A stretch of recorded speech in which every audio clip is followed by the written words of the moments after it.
नमस्कारम।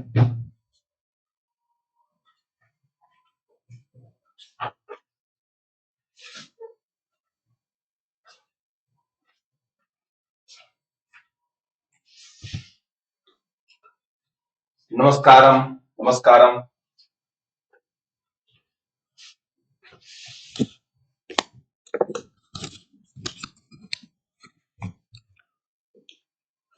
स्वागत है। वंदना मिश्रा प्रणाम। प्रिया सरोज प्रणाम। आप सभी को प्रणाम। आप सभी प्रसन्न रहिए। दिन हो अच्छा, बूढ़ा हो या बच्चा,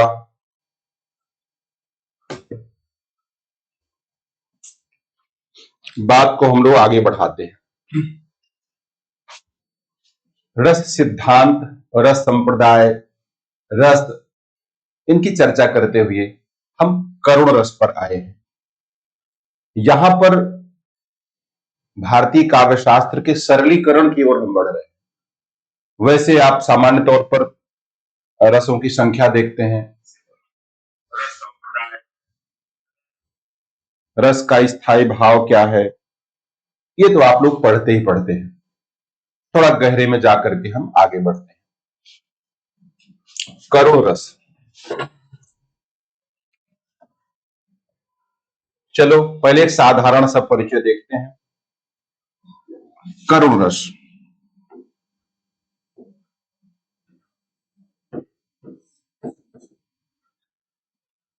स्थायी भाव शोक।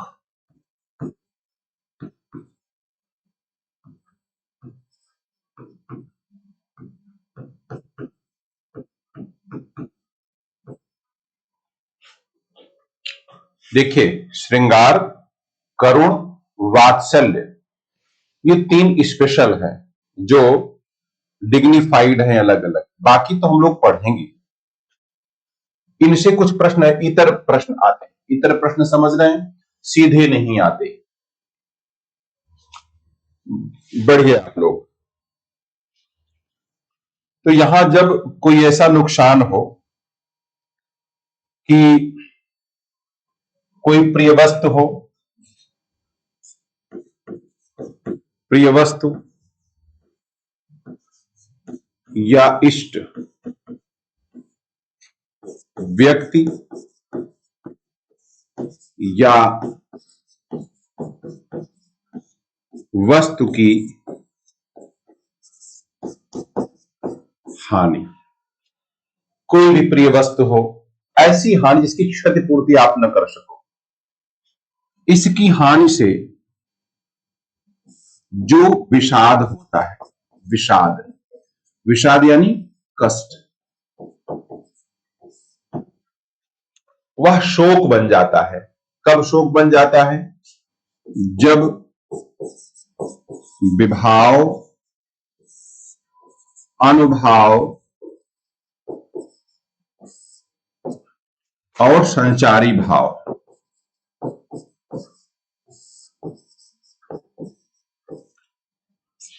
जब तीनों का योग हो, विभाव, अनुभाव, संचारी भाव, और तीनों के योग से शोक नामक स्थायी भाव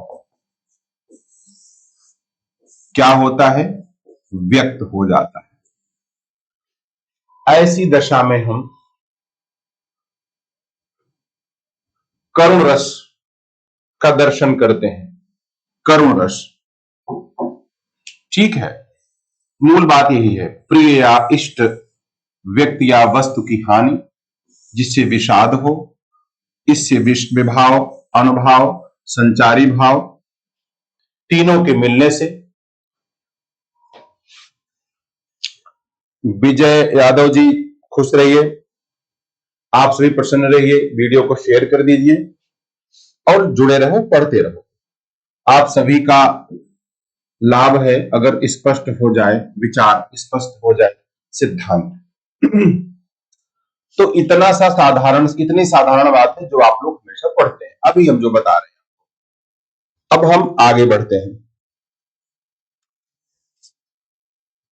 जैसे स्थायी भाव, आलंबन, विभाव। आलंबन का मतलब जैसे प्रियजन का निधन हो गया, इष्ट वस्तु का विनाश हो गया, उद्दीपन का मतलब शमशान में आप चले गए, शव का दृश्य आपने देख लिया, इत्यादि इत्यादि। नष्ट पदार्थ के महत्व की स्मृतियां अगर हैं आपके मन में। अनुभव क्या है?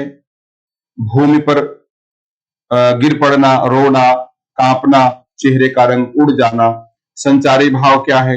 दैन्य है, जड़ता है, चिंता है, स्मृति है, ये सब। आपकी परीक्षा के अनुकूल हम दो तीन उदाहरण यहां पर दिखा देते हैं। दो तीन उदाहरण परीक्षा के अनुकूल। ये प्रायः जो है आप लोग थोड़ा सावधानी से कमेंट वगैरह करो, थोड़ा परीक्षा पर इस पर ध्यान दो। आपको ध्यान देना चाहिए अपनी पढ़ाई पर, है ना? दाएं बाएं किसी विचार पर आप ध्यान मत दो।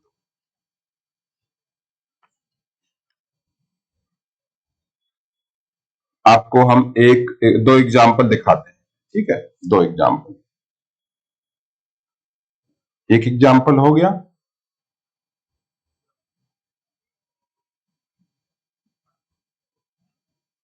एक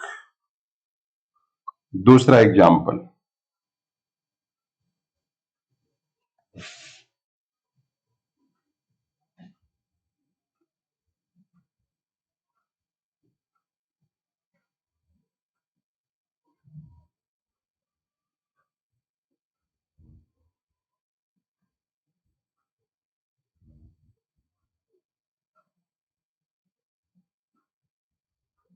चलिए आ जाते हैं।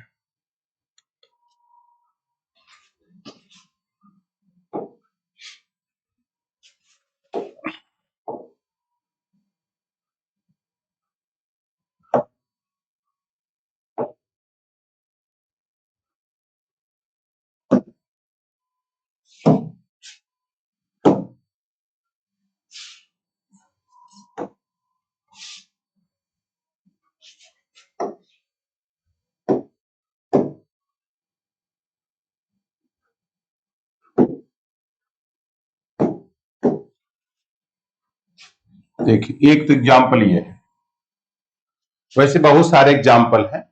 एक एग्जाम्पल ये आपके सामने दिख रहा है आपको।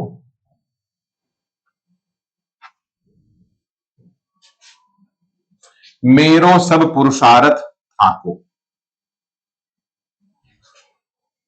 लक्ष्मण जी को शक्ति लग गई, वीर घातनी शक्ति। मेघनाद ने चलाया और मरणासन दशा में पहुंच गए। पता लगाया गया इसका इलाज क्या है। पता लगा कि इसका इलाज है संजीवनी बूटी, जो हिमालय पर रहती है। हनुमान जी गए और संजीवनी बूटी लाने के क्रम में आपको पता है कालनेमी से मुलाकात हुई, वापसी में भरत जी से मुलाकात हुई, ये रात भर में आ गए, ये सब पता है। जब लक्ष्मण जी को वीर घातनी शक्ति लगी तो राम को कितना कष्ट हुआ। किसी प्रिय वस्तु की जब हानि हो जाती है और हमें पीड़ा होती है, मेरो सब पुरुषार्थ थाको, मेरा सारा पुरुषार्थ, सारा प्रयत्न थक गया, मैं हार गया भाई। विपत्ति विदारण बंधु बाहु, बिनु करो भरोसो काको। बंधु बाहु, बंधु माने भाई, बाहु माने भुजाएं। विपत्ति विदारण, ये जो विपत्ति है ये कितनी दारुण है, कितनी कष्टमय है। और बंधु बाहु बिन करो भरोसो काको, भाई हमारा ऐसी दशा में है, उसकी भुजाओं का बल अगर हमारे साथ नहीं है तो किसका भरोसा करो। सुन सुग्रीव साच हूं मन को, साच हूं मो मन, फेरियो बदन विधाता। फेरियो यानी फेरियो यानी कि विधाता भगवान ने अपना मुख मुझसे फेर लिया, मेरे विपरीत हो गए। ऐसे समय समर संकट हो तजो लखन सुधाता। जबकि युद्ध की ऐसी विपरीत परिस्थिति है, अपने भाई को खो दिया मैंने। गिरि कानन जई है शाखा मृग। शाखा मृग किसको बोलते हैं? शाखा मृग यहां लिखते हैं, ये कलम चल नहीं रही, इधर देखो, ये लो, शाखा मृग बंदर को बोलते हैं, बंदर। गिर कानन जई है शाखा मृग, हौ पुण्य अनुज संघाती, कई हैं वही हैं कहा विभीषण की गति, रही सोच भरी छाती। अब देखो, सभी क्या कहेंगे, अपने भाई को अपने उद्देश्य के लिए उसने क्या किया, खा लिया। तो हम नहीं कहते अपने पति को खा गई, अपने पिता को खा गया, वगैरह वगैरह। तो वही है कहा विभीषण की गति, विभीषण का क्या होगा, उसको तो मैंने राजा बनाने के लिए कह दिया है। अस कहि राम तिलक तहि सारा, सुमन वरिष्ठ भई अपार। भगवान ने उनको राजा बना दिया था। लंकेश कहा, बड़े प्रसन्न हो गए, कौन प्रसन्न नहीं होगा। अगर आपसे कहें आइए मास्टर साहब, डॉक्टर साहब आइए, आप खुश हो जाएंगे। विभीषण को भी राजा कह दिया, राजा नहीं था राजा कह दिया। अब जो आप न हो, अगर वही लोग कह के बोला आइए दरोगा जी आइए, कभी होमगार्ड को दरोगा जी वो लोग बोल देते हैं, अब ऐसे आदमी को प्रधान बोलते हैं जो प्रत्याशी तो था लेकिन जो चुनाव जीता नहीं। गांव में आप लोग सुने होंगे। तो विभीषण को भगवान राम ने क्या किया, राजा बना दिया। वादा किया था, तो उनका क्या होगा, वही है कहा विभीषण की गति, रही सोच भरी छाती, छाती भर जा रही। क्या करें, तुलसी सुनि प्रभु बचन भालु, कप सकल विकल ही हारे, जामवंत हनुमंत बोली तब अवसर चानी प्रचारे। ऐसी दशा में तुलसीदास कहते हैं, प्रभु की वाणी सुन करके भालू और कपि, रीछ और बंदर सभी क्या है, व्याकुल हो गए, मानो हृदय को हार गए। भगवान ही अपनी हिम्मत हार गए, तो हम इस खेत की मूली है भाई। तो जामवंत हनुमंत बोली तब अवसर जाने प्रचारे। तो जामवंत हनुमंत इन लोगों ने अवसर समझ करके क्या किया, हौसला बढ़ाया। लेकिन ये आगे के पदों में है, हम लोग उसको पढ़ेंगे, विनय पत्रिका वगैरह में है ना, तो पाठ्यक्रम के अनुसार उनका भी वाचन हम करेंगे। सुमित तिवारी प्रणाम, सुमित जी प्रसन्न रहिए, आप सभी प्रसन्न रहिए। देखो, विषय की समझ, अंधी दौड़ जरूरी नहीं है, विषय की समझ हो, बस कार्य आपका हो गया। ये तो एग्जाम्पल है। दूसरा एग्जाम्पल आप देखो, दूसरा एग्जाम्पल,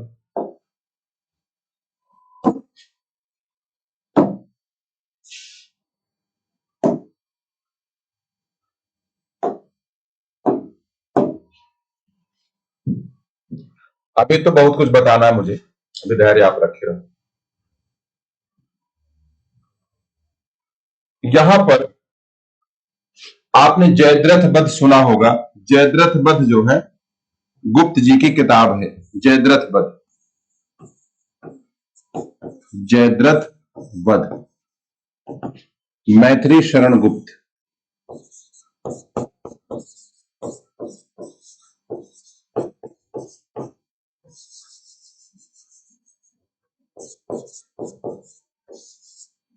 मैथिली शरण गुप्त, जयद्रथ वध, आप देखिए।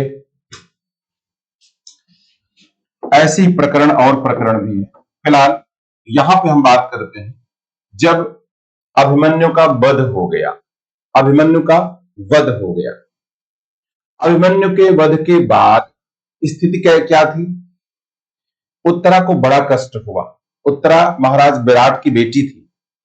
प्रिय मृत्यु का अप्रिय महा, संवाद पाकर विष भरा, चित्रस्थ सी निर्जीव सी, हो रह गई हत उत्तरा, संज्ञा रहित तत्काल ही वह फिर धरा पर गिर पड़ी, उस समय मूर्छा भी यहो हित कर हुई उसको बड़ी।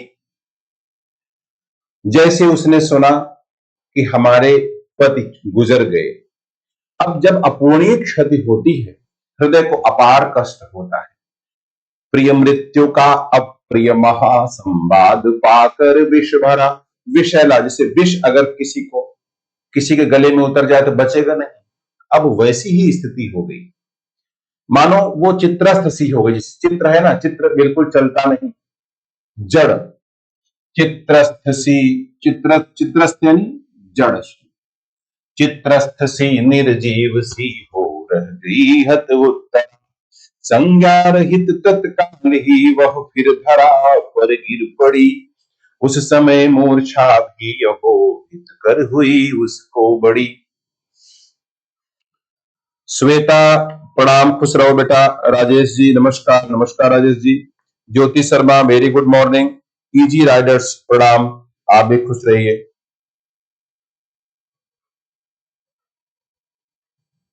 हम लोग कह देते हैं खुश रहिए, तो आप लोग खुश रहा करिए, बड़ों की बात मान लेनी चाहिए। अब आप कहोगे सर बड़ा कैसे मानते हैं, हो सकता है लंबाई में हम बड़े हों। तो प्रिय मृत्यु का, अब यहां पर अगर देखें, अभिमन्यु की मृत्यु के बाद उत्तरा का शोक व्यक्त हुआ है। यहां पर जो आश्रय है ये उत्तरा का हृदय है। अब चलो दो चार बातें इसमें हम समझ लेते हैं। सबसे पहले स्थायी भाव तो मैंने बता ही दिया, स्थायी भाव शोक,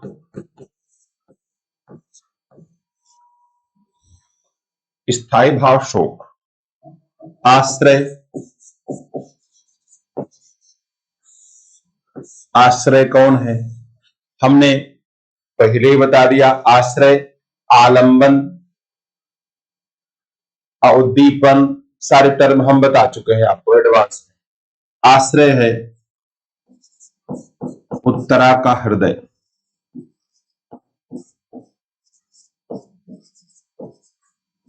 उत्तरा का हृदय। आलंबन, आलंबन का मतलब हुआ सहारा।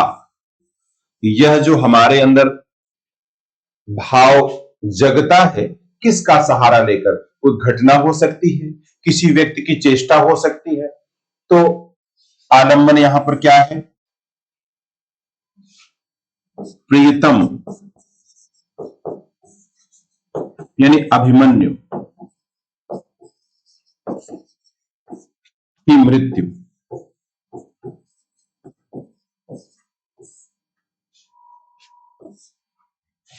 उद्दीपन,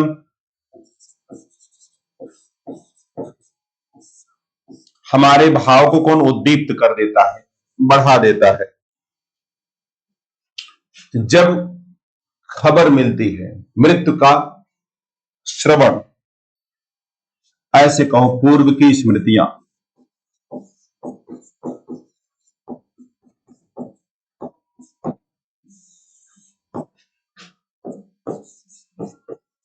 मृत्यु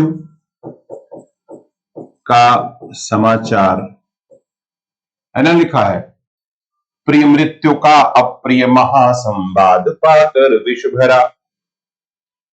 इसके अलावा अनुभाव, इसके बाद कौन सा भाव आएगा, अनुभाव। मूर्छा, मूर्छित हो गई, मूर्छा। और क्या हो सकता है, रोना, विलाप,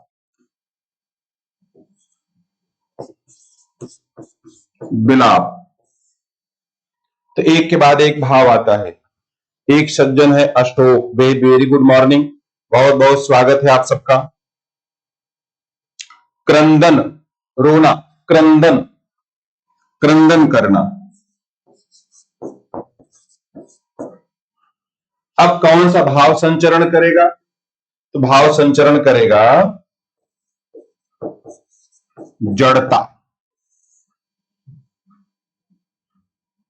आगे लिखो आराम से, इसमें क्या दिक्कत है।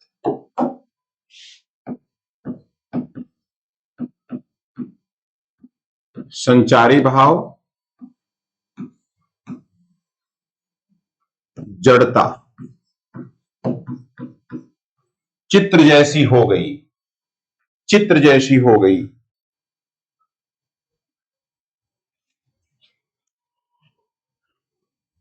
सर जी इनकी बात का जवाब दीजिए। जड़ता या दीनता या दैन्य। चलो अब आप कुछ पूछना चाहें तो पूछ सकते हैं पढ़ाई के संबंध में। स्थायी भाव शोक, आश्रय उत्तरा का हृदय, आलंबन प्रिय की मृत्यु, उद्दीपन पूर्व की स्मृतियां मृत्यु का समाचार, वनभाव मूर्छा विलाप क्रंदन इत्यादि इत्यादि। ठीक है, चलो ये सब तो साधारण सी बातें थी। अब हम जिसके लिए इस प्रसंग को छेड़े हैं हम उधर आते हैं।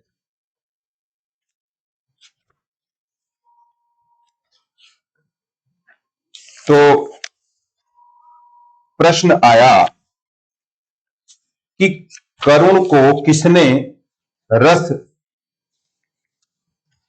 का राजा कहा? एको रसः। यहां आओ।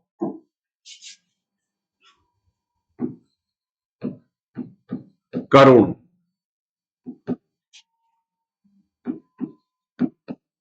किसने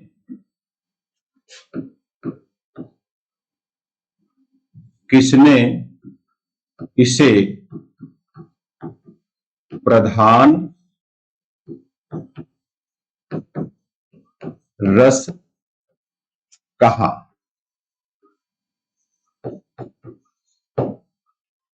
किसने इसे प्रधान रस कहा? ठीक है, किसने इसे प्रधान रस कहा? अब यहां से हम बात को आगे बढ़ाते हैं, अपने मुख्य प्रसंग पर आते हैं। तो यहां दो प्रसंगों का हम जिक्र करेंगे, दो प्रसंगों का जिक्र करेंगे। एक प्रसंग का जिक्र हम करेंगे साकेत, एक प्रसंग का जिक्र करेंगे उत्तर रामचरितम। दोनों आपके मतलब की चीजें हैं। उत्तर रामचरितम, उत्तर रामचरितम। साकेत है मैथिली शरण गुप्त की रचना,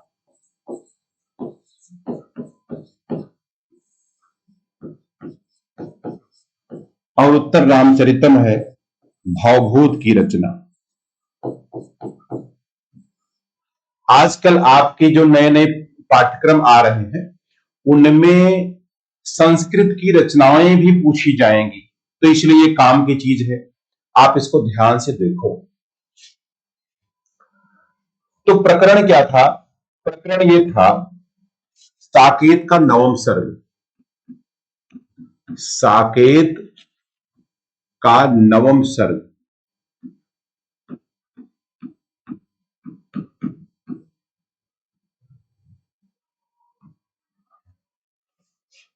उर्मिला का विरह, उर्मिला का विरह वर्णन।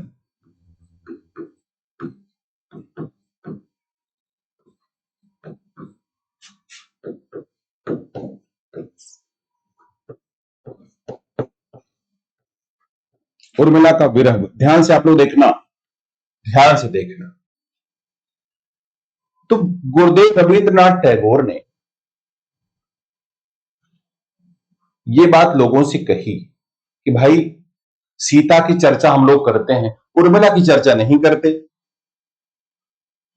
गुरुदेव रविंद्रनाथ टैगोर, जिन्हें ठाकुर कहा जाता था, अंग्रेजों ने टैगोर कह दिया और 1913 में उनको नोबेल प्राइज मिला साहित्य का।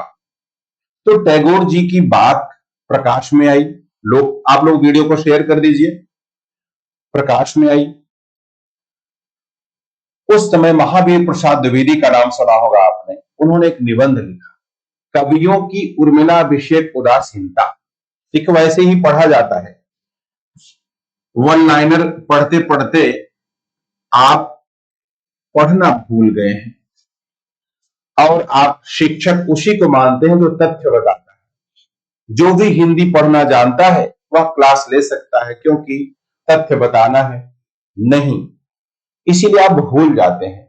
स्मृति को मजबूत करने का तरीका है आप थोड़ा गहरे में पढ़ो, चित्त को एकाग्र करके पढ़ो। उर्मिला का विरह वर्णन, तो एक निबंध लिखा इन्होंने, ये भी परीक्षा में आता है, कवियों की उर्मिला विषयक उदासीनता। और ये एक निबंध है, आप लेख कह सकते हैं, लेख, हालांकि दोनों में थोड़ा सा अंतर होता है, लेकिन लेख ही करके लिखा हुआ था। कवियों की उर्मिला विषयक उदासीनता।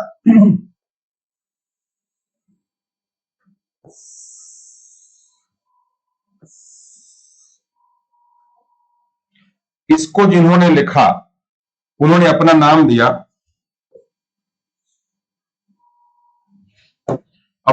दिया, भुजंग भूषण भट्टाचार्य। भुजंग भूषण भट्टाचार्य। अब है कौन, उस समय पता नहीं लग पाया। कौन है आदरणीय भुजंग भूषण भट्टाचार्य, ये पता नहीं लग पाया।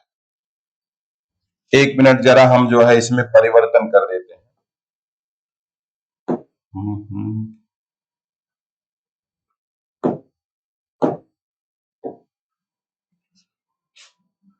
चलिए,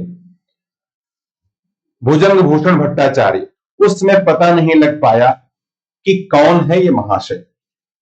और ये जो निकला हुआ था, ये निकला था कहां, सरस्वती पत्रिका में।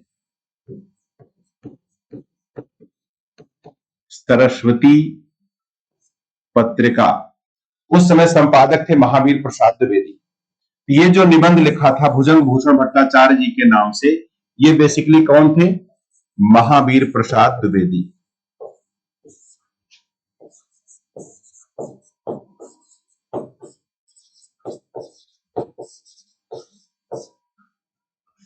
महावीर प्रसाद द्विवेदी, ये परीक्षा में आता है। इन्होंने कवियों की उर्मिला विषयक उदासीनता नाम से निबंध लिखा।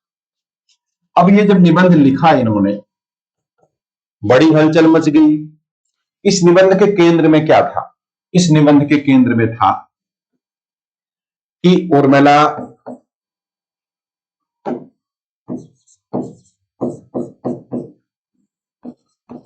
पर ध्यान नहीं दिया।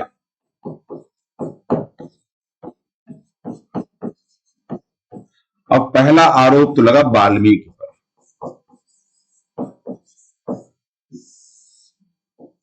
वाल्मीकि पर कि भाई 14 साल तक माता सीता भगवान राम के साथ थी ना, लेकिन उर्मिला जी नहीं थी।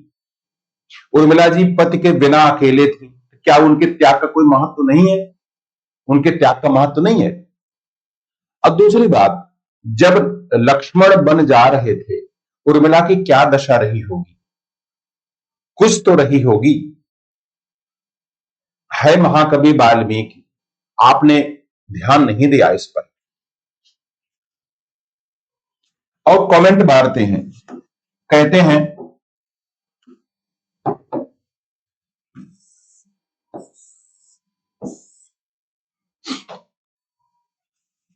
एक व्याध पक्षी, अजय जी प्रणाम, खुश रहिए।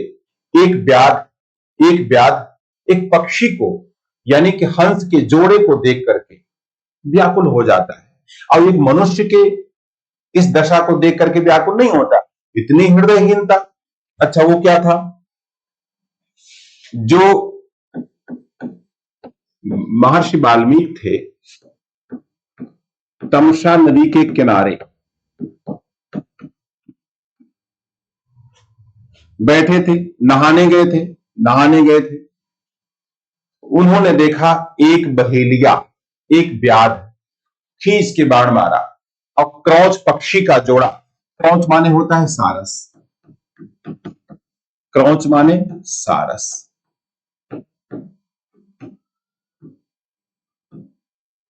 ठीक, ये क्रौच पक्षी का जोड़ा बिछुड़ गया। उसमें से जो नर था वो बिछुड़ गया। वाल्मीकि के मुंह से निकला, प्रथम कवि का जो सुंदर छंद, कौन सा छंद निकला? चलो छंद भी बता दें आपको। देखिए, हमारे हर क्लास का एक मकसद है। अभी जो क्लास हम पढ़ा रहे हैं उसका मकसद क्या है? आपको गहराई से समझाना। 12:30 बजे वाली क्लास का मकसद है फास्ट रिवीजन। तो आप भ्रम में मत पड़ो, दोनों का अपना अपना लाभ है। ठीक, चलो कहते हैं मां निषाद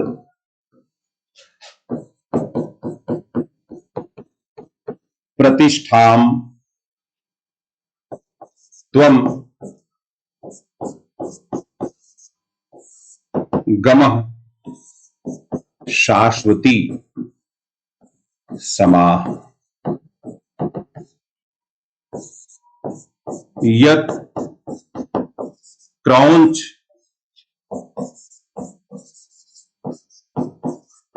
मिथुनादेकम वधीः काम मोहितम। वधीः यत् क्रौंच मिथुनादेकम। अब यहां रुको,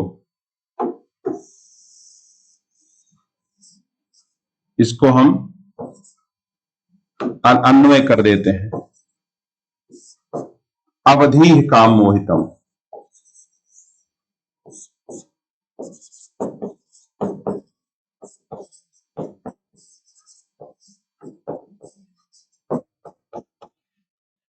फूट पड़ा, छंद फूट पड़ा। अब जब छंद फूट पड़ा तो क्या करें बेचारे? श्राप दे दिया। किसको? बहेलिये को शाप दे दिया, शाप दिया।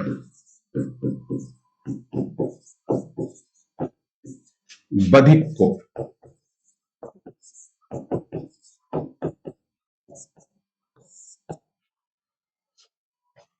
क्या शाप दिया? मां निषाद प्रतिष्ठाम। हे निषाद, मां माने नहीं, निषाद माने वही जिसने बाण मारा, तुम्हें प्रतिष्ठा नहीं मिलेगी। तुम गमः शाश्वती समाः। तुमने क्या किया? क्रौंच पक्षी, सारस पक्षी अपने प्रेम में निमग्न थे, तुमने बाण मार करके उस काम मोहित मैंने जोड़े को अलग कर दिया। तो ये कहते हैं, महावीर प्रसाद द्विवेदी कहते हैं, उस पक्षी का दर्द तुमको दिखा लेकिन उर्मिला का दर्द नहीं दिखा।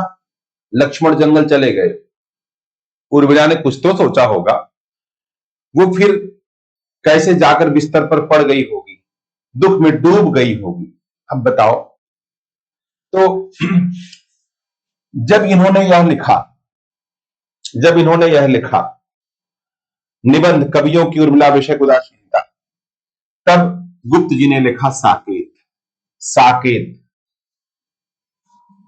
साकेत लिखा गुप्त जी ने। चलो इसका कलर भी हम चेंज कर देते हैं। तब साकेत लिखा। हमने उस दिन एक कविता सुनाई थी आपको कि साकेत जो है उर्मिला चरित्र प्रधान काव्य है। उर्मिला चरित्र प्रधान।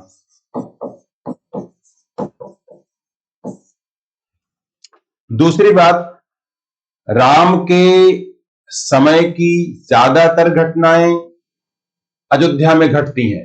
साकेत की दो विशेषताएं, पहला, उर्मिला के चरित्र को हाईलाइट किया गया, उर्मिला के चरित्र को हाईलाइट किया गया। दूसरा, सभी घटनाएं साकेत में होती हैं। साकेत माने अयोध्या में होती है।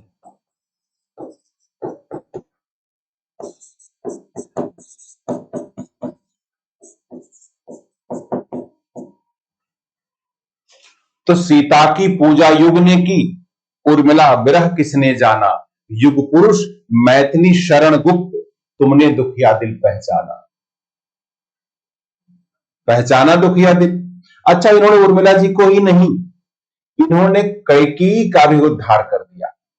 रघुकुल, कैकेयी, भरतलाल, अभिनंदित, निंदित उच्च भाल, चिर चर्चित किंतु दबी, चिर चर्चित दुनिया जानती है, चिर चर्चित किंतु दबी सत्वर, भूचाल सरिस देवत्व चाल। तुमने जनमन मानस मराल, मां का ममत्व उर्षे माना।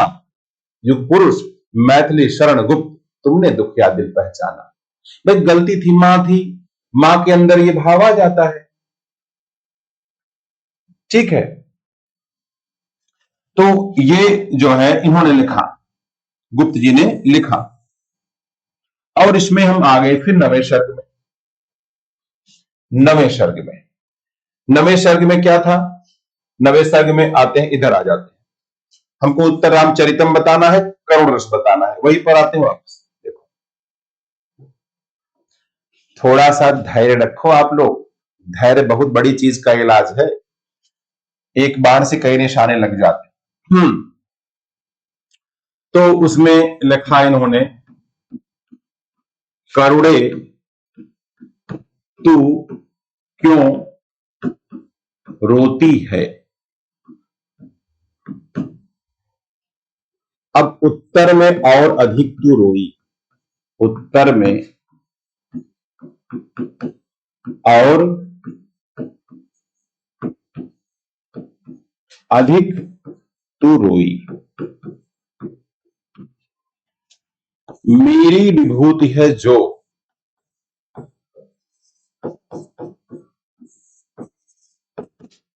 जो उसको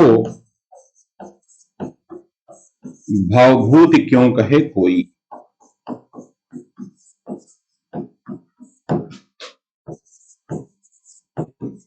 अब यहां बताना जरूरी था इस प्रश्न को।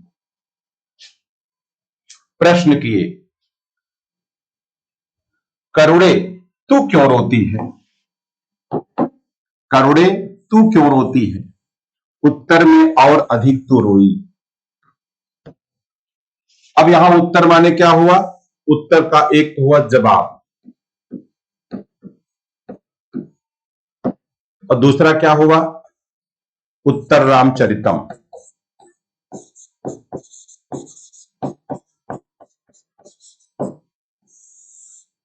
इसकी जरूरत कहां पड़ेगी? प्रोफेसर की परीक्षा में और यूजीसी नेट की परीक्षा में यह प्रश्न आया हुआ है, किसी और रूप में आया हुआ है। करुणे तू क्यों रोती है, उत्तर में और अधिक तू रोई। तो साकेत के नवम सर्ग में उर्मिला का विरह वर्णन, कहते करुणे तू क्यों रोती है, और उत्तर में यानी उत्तर रामचरितम में और अधिक तू रोई, मेरी विभूति है जो उसको भवभूत क्यों कहे कोई। भवभूत ने लिखा उत्तर रामचरितम।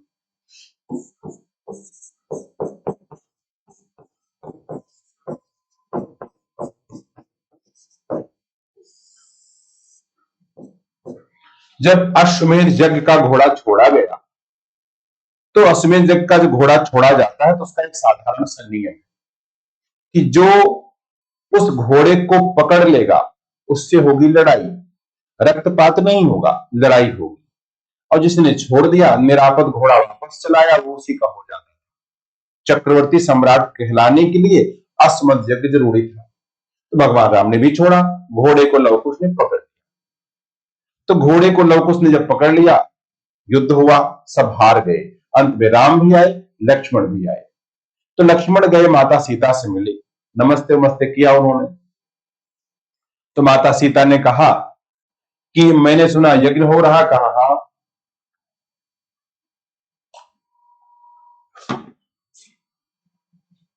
कहा अगर यज्ञ हो रहा है तो विनय पत्नी के तो होता नहीं, कैसे हो रहा? तो कहें कि अपने बाएं हिस्से पर प्रभु ने सोने की सीता बना करके रख दी है, स्वर्णमयी सीता। कहे अच्छा। तो रोने लगी, बोली कि मेरी कोई जरूरत ही नहीं। तब भवभूत ने लिखा एक श्लोक, जहां जिसके लिए इतनी बात मैंने बताई, जिसके लिए मैंने इतनी बात बताई, वो कहते हैं एको रसः, सीता जी के रोने पर एको रसः करुणमेव, एक ही में है ये। ही निमित्त भेदाद, निमित्त भेदादि भिन्नः पृथक पृथग्यो आश्रयते विवर्तान, भिन्नः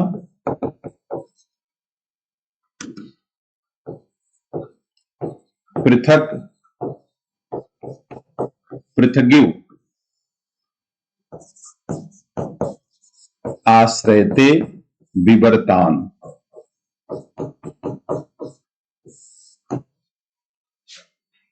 आवर्त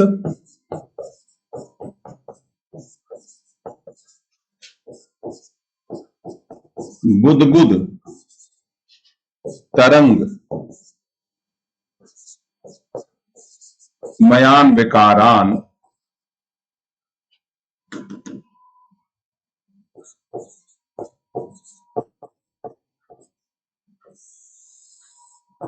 अंभो अंभो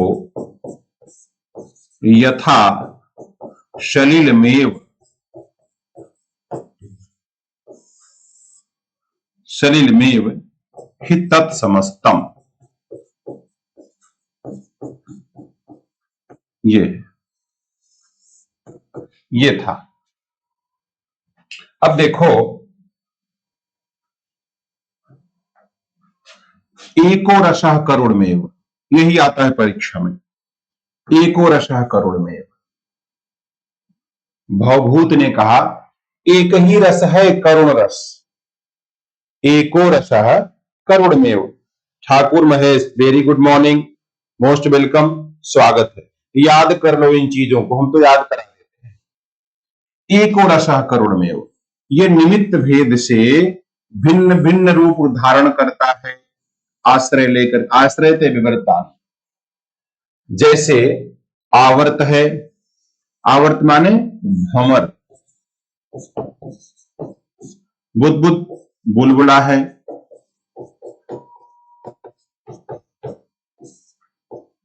और तरंग है, ये सब किसके हैं? पानी के विकार है। अंब माने समुद्र और सलिल माने पानी, ठीक है।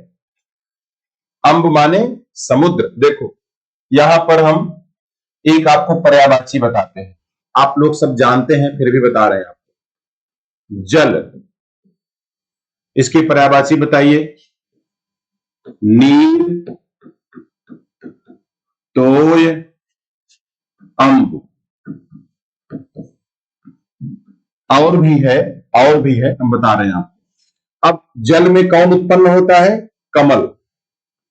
तो जल में ज माने उत्पन्न होने वाला, जलज, ये किसकी पर्यायवाची हो जाएगी? कमल की। तो सब में लगा दो ज, कमल की पर्यायवाची। नीरज, तोयज और अंबुज। ऐसे भंडार कौन है? जल का समुद्र, जलधन धी, धी माने भंडार, यह हुआ समुद्र के पर्यायवाची। सब में लगाइए। नीरधि, तोयधि, अंबुधि। आपको एक टेक्निक मैंने बता ही दिया, आपको पहले से पता होगा वैसे। और आसमान से, बादल कहां? आसमान में। बादल से पानी गिरता है तो बादल पानी को देता है, तो द माने देने वाला। जल धन दा, जलद, ये है बादल। इसकी पर्यायवाची देखो। नीरद, तोयद, अंबुद। नीरद, तोयद, अंबुद, ठीक है।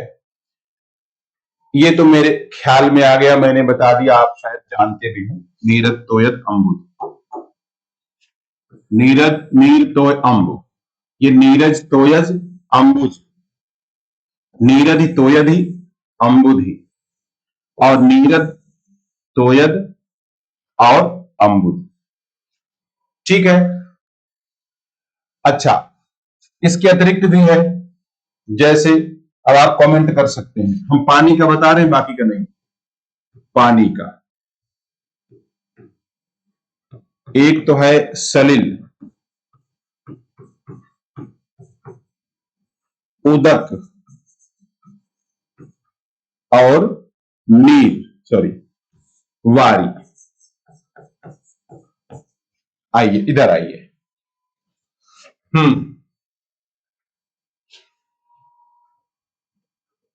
अजय जी, भाई स्वागत है अजय वर्मा जी। हाँ, तो ये कहते हैं भवभूति कि संसार में एक ही रस है, करुण रस, और करुण रस को भवभूत ने क्या कहा? रसों का राजा, प्रधान रस, जो कि निमित्त भेद से यानी बहाने से अन्य रूपों में हो जाता है। कोई मिल गया श्रृंगार, हो गया करुण, गुस्सा आ गया रौद्र, नुकसान हो गया करुण। तो तेरे नाम से शुरू, तेरे नाम पे खत्म, मेरे प्यार की उम्र है इतनी सनम, तो करुण रस ही रस है। तो भोजराज ने कहा श्रृंगार है रसों का राजा, और भवभूत ने कहा एक ही रस है, करुण रस है। चलो, तो ये यहां पे हम बात को, यहां मैंने बताया, ये देखो।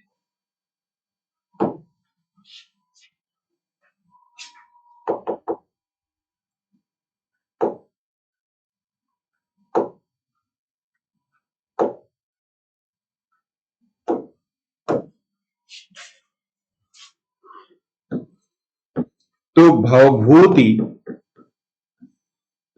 कहते हैं एको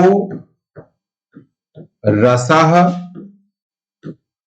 करुण मेव।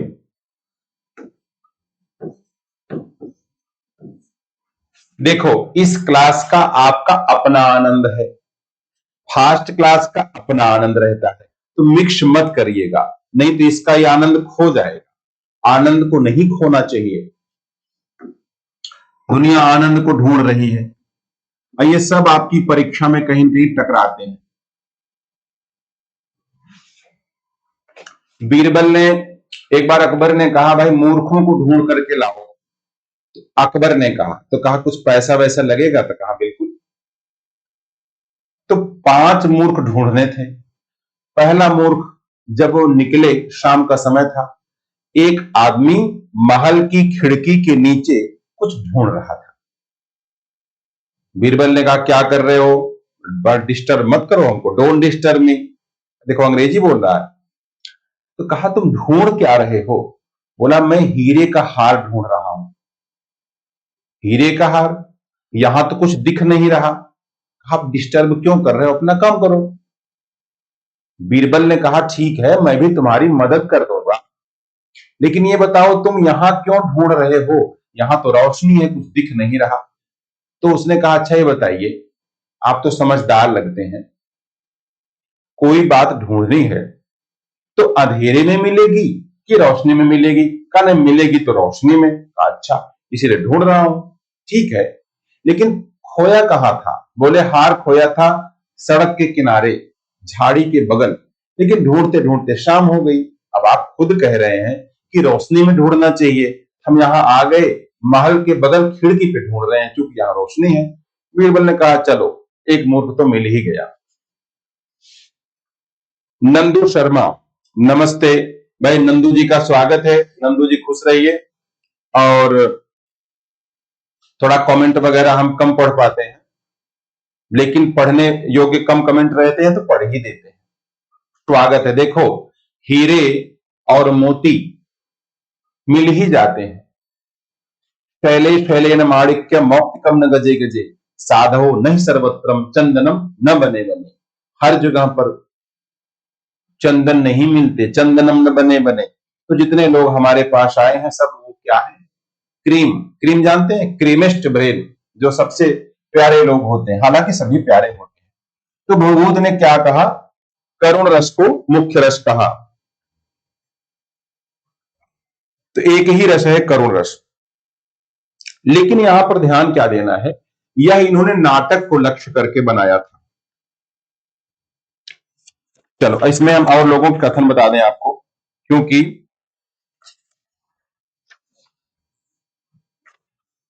हिंदी वाले विद्वान भी हैं और संस्कृत वाले विद्वान भी हैं।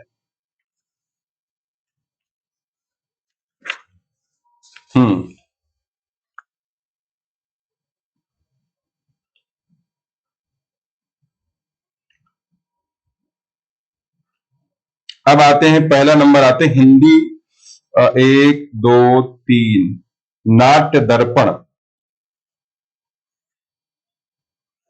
रामचंद्र गुणचंद्र। हाँ सब पढ़ाएंगे। देखो नंदू जी, हम लोगों भारतीय काव्य शास्त्र में काव्य लक्षण, काव्य प्रयोजन, काव्य हेतु, ये भी बिल्कुल आप सभी को मैंने पहले ही कह दिया है कि क्लास ब्रेक नहीं होगी, नहीं होगी, नहीं होगी। और हम तो 2-3 घंटे में सब पढ़ा सकते हैं, शॉर्ट में, फुल नहीं, शॉर्ट में। और वैसे मुझे याद है, अब जैसे काव्य लक्षण कहते हैं, कविता किसे कहते हैं, अब कविता किसे कहते हैं इसके लिए अलग अलग, देखो हमने आपको थोड़ा बताया काव्य लक्षण क्या है, कविता किसे कहते हैं। तो शब्दार्थो सहितो काव्यम, गद्यम पद्यम च तद्विधा, यानी कि शब्दार्थो सहितो। आपको चारों सवालों का जवाब अभी दे देते हैं, रुक जाओ, आप भी क्या याद करेंगे। सबसे पहले आपने कहा काव्य लक्षण, अब फटाफट जवाब ले लो आप। पहली बार आपने सवाल किया है काव्य लक्षण,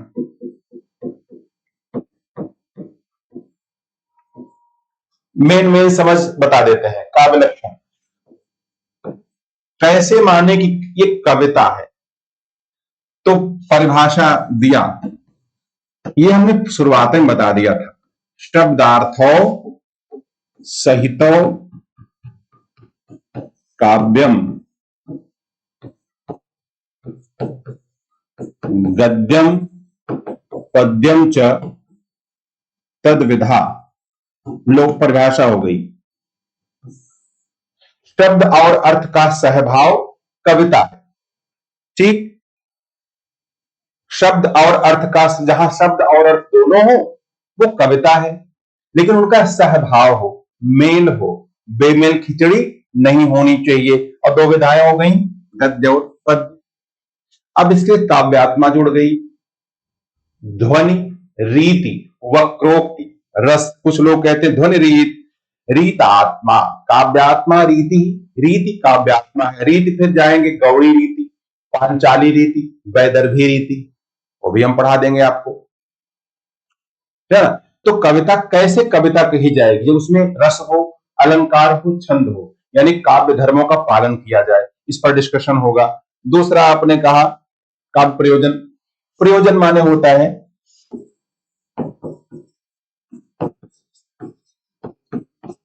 उद्देश्य, उद्देश्य। अलग अलग विद्वानों ने अलग अलग उद्देश्य बताया है। जैसे कोई कहता है यश पाना, यश प्राप्ति, हमको लोग जान जाएं।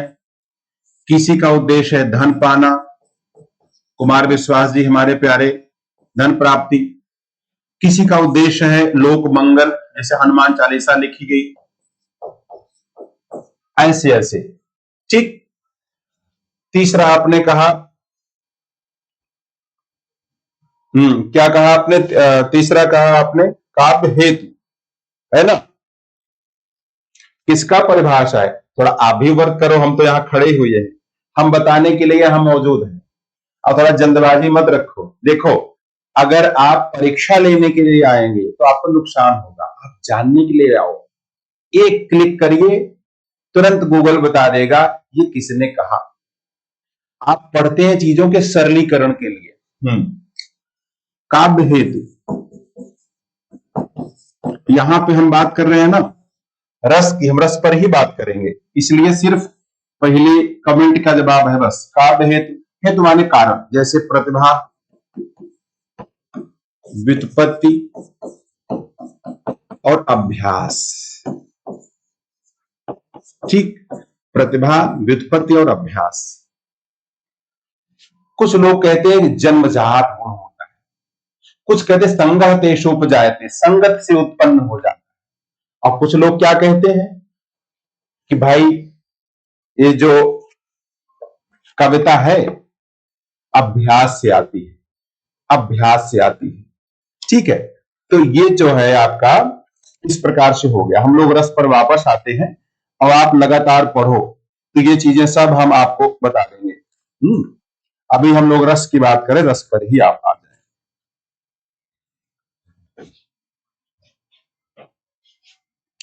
थोड़ा सा मेहनत करिए, विश्वनाथ को पढ़िए, रस गंगाधर जगन्नाथ को पढ़िए, रामचंद्र गुणचंद्र को पढ़िए। तो हमारा मतलब ये है कि थोड़ा सा सीखिए इस चीज को। हम तो पूछने पे बड़े प्रसन्न होते हैं, लेकिन विषय से संबंध में रखिए। देखो कुछ बातें हम बता दिए, कुछ बातें आपको सिखा दिए, क्योंकि हौसला अगर बढ़ा देंगे तो हौसला आपका बढ़ जाएगा, फिर आप कुछ और पूछना शुरू कर देंगे। जानते हैं आप, आजकल यूट्यूब पर डिस्टर्ब करने के लिए भी लोग आते हैं। नंदू जी तो ऐसे नहीं, समझ रहे हैं आप? तो कुछ और टॉपिक शुरू कर देंगे आप, फिर वहां से कहीं और चले जाएंगे। कहा कुतुब मीनार कहाँ है, कहा मीना बाजार तो लखनऊ में है, कहा लखनऊ तो नवाबों का घर है। लेकिन नवाब आजकल यार, नवाब जो है उनके वंशज पंचर बना रहे हैं, लेकिन पंचर हमारे यहाँ जो है नंदलाल बड़ा अच्छा बनाता है। लेकिन नंदलाल ऐसा है कि नंदलाल की जो पूजा करता है ना वो सीधे ब्रह्म को प्राप्त करता है, और ब्रह्म हर जगह व्याप्त होता है। और रही बात व्याप्त होने की, ये बात हर कोई समझ नहीं पाता। और समझ, समझ तो ऐसी चीज होती है ना जो हर किसी के पास नहीं होती। जो करेला खाता है समझ उसको होती है। रही बात करेले की, तो भाई देखो करेला तो कड़वा होता है, लेकिन अगर उसका लाभ देखेंगे फायदेमंद होता है। फायदा, फायदा सबको समझ में नहीं आता। अब देखो बात कहां से कहां पहुंची, तो ऐसे खैर, तो कोई ऐसी बात नहीं। भवभूत ने कहा एको रसः करोड़ में, एको रसः करोड़ में।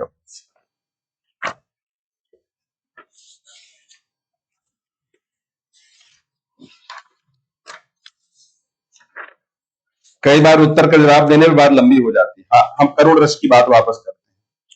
चिंता न करिए, जितना आपको आता है उतना थोड़ा बहुत काम भर का मुझे भी आता है। हाँ, यहां हम बात कर रहे थे रामचंद्र गुणचंद्र का। रामचंद्र गुणचंद्र,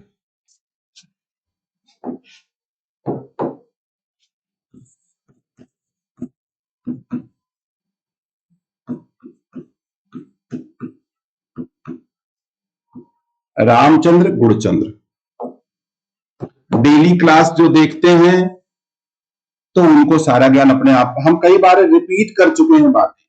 ये बातें पहले दिन से हम पढ़ा रहे हैं। प्रश्न तो आप देखो, यहां पर प्रश्न तो आप आराम से पूछ सकते हैं।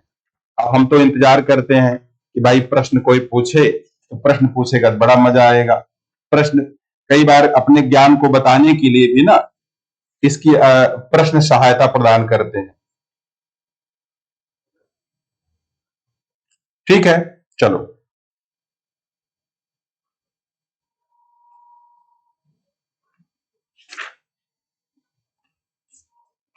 अब बात कहां थी? बात थी रामचंद्र गुणचंद्र, रामचंद्र गुणचंद्र। ठीक है, कोई बात नहीं नंदू जी, पूछ सकते हैं। रामचंद्र गुणचंद्र, इन्होंने एक वाक्य कहा, सुख दुखात्मको रसा, सुख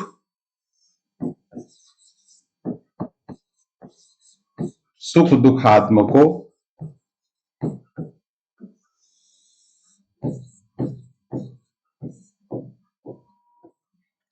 रसा, सुख दुखात्मको रसा।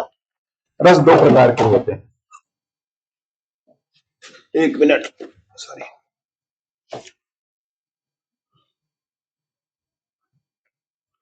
ऐसा है नंदू जी, अभी आप जो है यहाँ 10-11 क्लास हो गए, 12 क्लास हो गए, इसी चैनल पर आपको सारे क्लास पिछले वाले पढ़े मिलेंगे। आराम से वहां से पढ़ लो। सर जी ने नंबर दिया हुआ है, मैसेज कर दीजिए, वहां पर आपको पीडीएफ भी पुराना मिल जाएगा, इसका भी मिल जाएगा। ठीक है, आप लोगों के लिए ही तो हम पढ़ा रहे हैं, चिंता की कोई बात नहीं है। लेकिन क्रम से पढ़ेंगे तब समझ में आएगा। जब क्रम से आप पढ़ेंगे ना तब समझ में आपको आएगा।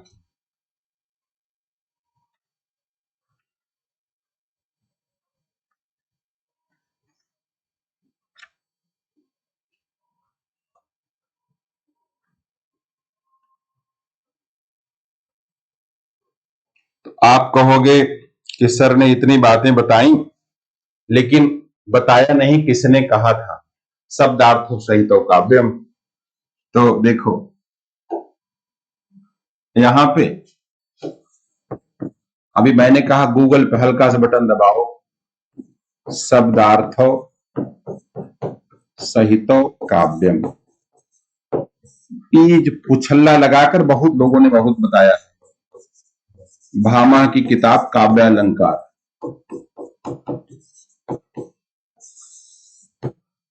आगे आइए। सुख दुखात्मको रस, रस दो प्रकार के होते हैं, एक सुखात्मक एक दुखात्मक। अजय जी कह रहे हैं संसार में दो प्रकार के मनुष्य हो जन्म लेते हैं, जो विद्वान होते हैं प्राकृतिक रूप से बुद्धिमान, दूसरे जो अभ्यास करके अपने आप को बुद्धिमानों की पंक्ति में लाते हैं। हाँ हाँ बिल्कुल सही बात है, कोई बात नहीं। नहीं, बुद्धिमान तो कोई ब्रैकेट में तो मार्केट में तो मिलता नहीं। और अच्छे संप्रदाय मुझे अच्छे से जानना है, ठीक है, आप जो है पढ़ते रहो आराम से, आपको वक्रोक्ति संप्रदाय, ध्वनि संप्रदाय, औचित्य संप्रदाय, रीति संप्रदाय, अलंकार संप्रदाय, रस संप्रदाय सब समझ में आ जाएगा। आप ज्यादा ही समझ में आ जाएगा। चलिए हम लोग सुख दुखात्मको रस, तो यहां दो प्रकार के रस हैं, सुखात्मक रस, दुखात्मक रस। थोड़ा सा ध्यान दीजिए, यही कभी कभी आता है परीक्षा में, तो कहते कहां से पूछ लिया गया। आजकल गाइड पढ़ने की परंपरा आ गई है ना, मुख्य मुख्य तथ्यों को। आपको पता है ऐसी परीक्षाएं आती हैं फिर हमारे सामने से निकल जाती है, क्योंकि हमेशा शॉर्ट अपने अनुसार हम कार्य करते हैं ना, जो हमको आता है उसी दायरे में रहते हैं।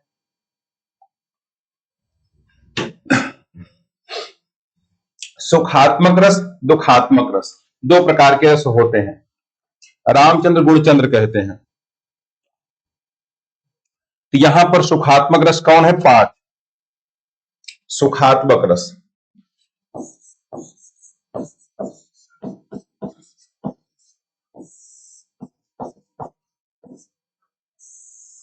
कौन कौन? श्रृंगार, वीर रस, हास्य रस, हास्य से भी सुख मिलता है। विजय यादव भाई, आप लोगों की जो है बहुत बहुत स्वागत है, और स्नेह प्रेम ऐसे बनाए रखिए। किसी से कोई ना तो कंपटीशन है ना कोई तुलना है। आम कभी नीम नहीं बन सकता, नीम कभी आम नहीं बन सकता, संभव ही नहीं है। तो प्रकृति नहीं बदली जा सकती। हास्य वीर अद्भुत शांत,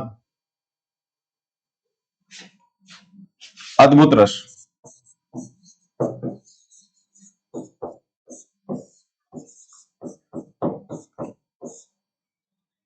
ये सुखात्मक रस है। शेष दुखात्मक रसों की श्रेणी में आते हैं, जैसे करुण, रौद्र, बीभत्स, भयानक, 9 रस हैं ही दुखात्मक रस।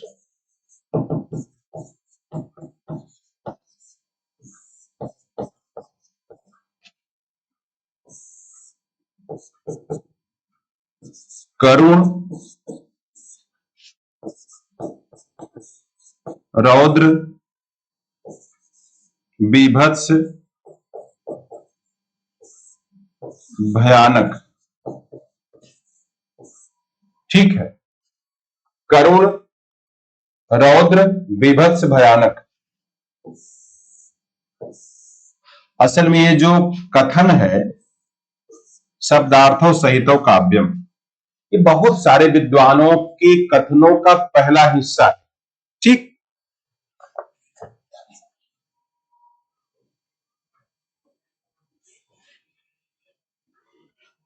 तो फिलहाल हम लोग जो है बहुत जल्दी आपके शहर में भी पदार्पण करने वाले हैं और लक्षण आपको सब दिख जाएगा। चलिए, अब इसमें बात हम कर रहे थे करुण रस की। तो क्या ऐसा हो सकता है कि ये धारणा गलत हो जाए? करुण रस, इस बात पे हमको ये बात ख्याल आई, जैसे मैथिली शरण गुप्त जी ने कहा कि मेरी विभूति है जो उसको भभूत क्यों कहे कोई। कई बार यही चीजें मदद कर जाती है कि जो तनाव देने वाली स्थिति होती है उसमें बड़ा अच्छा अच्छा कार्य कर ले जाते हैं जो सुख सुविधा की दशा में हम नहीं कर पाते। तो जीवन में तो दोनों की भूमिका है, इसको भी आप नोट कर लेना। मुझे याद आ गया, मैंने इसको नोट करा। हम कुछ बातें पढ़ते पढ़ते नोट करते हैं आपके लिए, जहां मुझे लगता है आपका कोई काम हो सकता है वहां पर। तो ये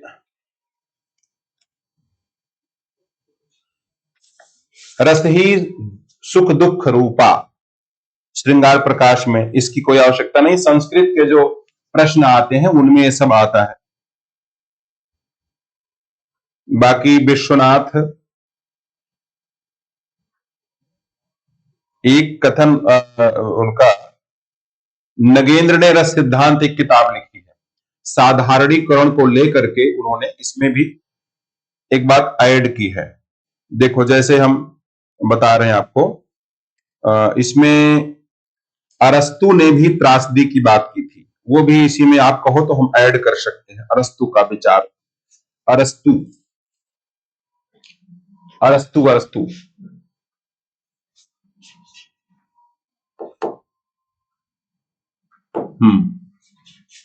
अरस्तु।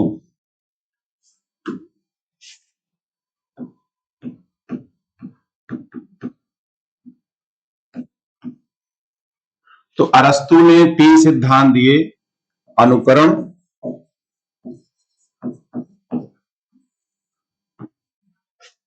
त्रासदी और विरेचन।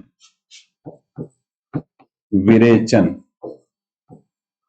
यहां जो त्रासदी है, त्रासदी वही है जिसे हम वहां पर करुण वाली दशा बता रहे हैं। तो हिंदुस्तान में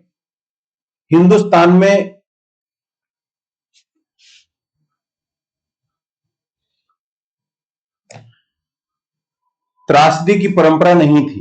हिंदुस्तान में क्या है कि यहां कॉमेडी की परंपरा थी। चलो, हम अरस्तु को समझते, आप लोग पढ़ाई फोकस करिए, है ना, बाकी चर्चा बाद में। बाकी आप लोग जो है सर को मैसेज कर दिए ना, सर जो है पूरा डिटेल भेज देंगे। अनुकरण, त्रासदी और विरेचन। अब इस बात को समझने के लिए इनके गुरुजी पे आप आ सकते हैं, लेकिन हम वहां पर नहीं आएंगे। प्लेटो, प्लेटो इनके गुरुजी। तो प्लेटो ने कहा कि जो कला है वह सत्य के अनुकरण का अनुकरण है। इतना ही समझो, बाकी तो हम पाश्चात्य पढ़ाते समय बताएंगे आप। सत्य के अनुकरण का अनुकरण है। सत्य क्या है? ईश्वर। सत्य क्या है? विचार। तो किसी बात का पहले हमारे मन में विचार आता है, फिर उसके कॉपी करते हैं, फिर उसको कॉपी करते हैं। तो मान लीजिए उन्होंने एक एग्जाम्पल, देखो कई बार रिपीट करते हैं, जब क्लास आप देखते हैं ना तो बार बार रिपीट करते हैं ताकि याद हो जाए आपको। तो इन्होंने बताया कि जो पहले तो विचार जगत है, विचार जगत, फिर है वस्तु जगत और फिर है कला जगत।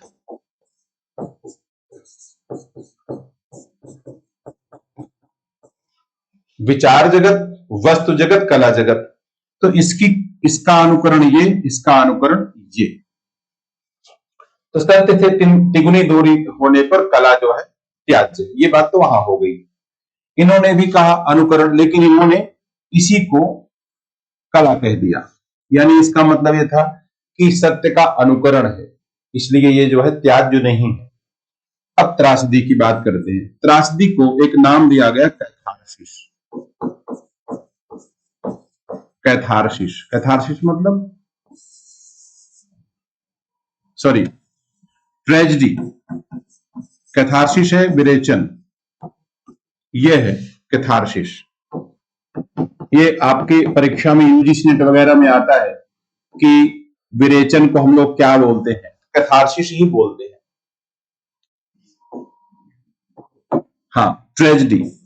तो ट्रेजिडी जिसे हम त्रासदी कहते हैं, जब जीवन में विसंगति, विडंबना, विपथन, संत्रास ये दशा होती है तो उसको हम त्रासदी, त्रासद स्थिति कहते हैं। क्या करुण रस के समानार्थी है? मेरा कहना है नहीं, क्योंकि करुण रस में हानि की बात है और त्रासदी में कष्टजनक, दुखजनक स्थिति की बात है, जिसमें परिवर्तन भी हो सकता है। अब कोई मर गया तो कहां जिंदा थोड़ी वापस होगा। त्रासदी इसमें परिवर्तन भी हो सकता है। फिलहाल तो अरस्तु कहते हैं कि त्रासदी में करुणा और त्रास के उद्रेक के द्वारा दोनों मनोविकारों का हम क्या करते हैं, विरेचन करते हैं, बाहर निकाल देते हैं। तो ऐसे श्लेगल हैं, ऐसे ह्यूम हैं, ज्यूबाय हैं, नीत्शे हैं और आइए रिचर्ड हैं, सबने इसकी बात की है। तो इनको हम लोग आगे पढ़ेंगे, बस थोड़ा थोड़ा ऐसे बता दिया हमने आपको।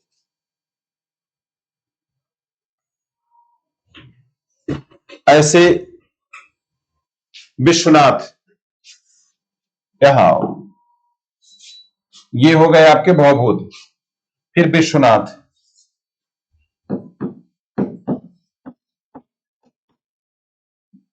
विश्वनाथ साहित्य दर्पण, किताब का नाम साहित्य दर्पण।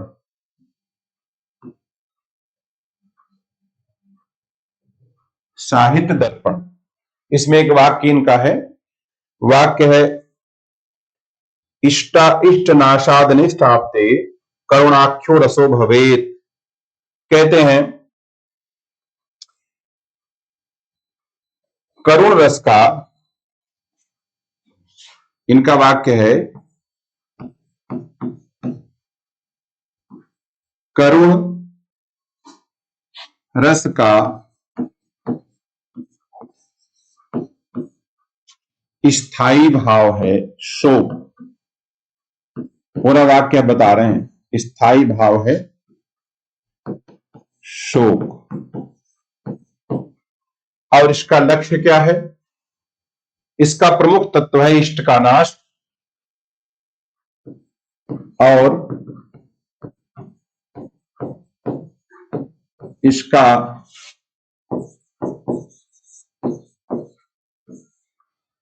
प्रमुख तत्व है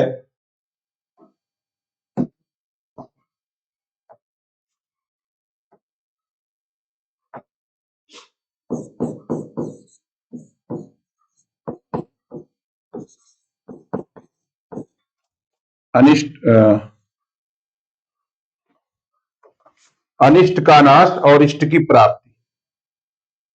ठीक है, इष्ट का नाश और अनिष्ट की प्राप्ति, सॉरी उल्टा बोल दिया हमने, सही बता रहे थे। इष्ट का नाश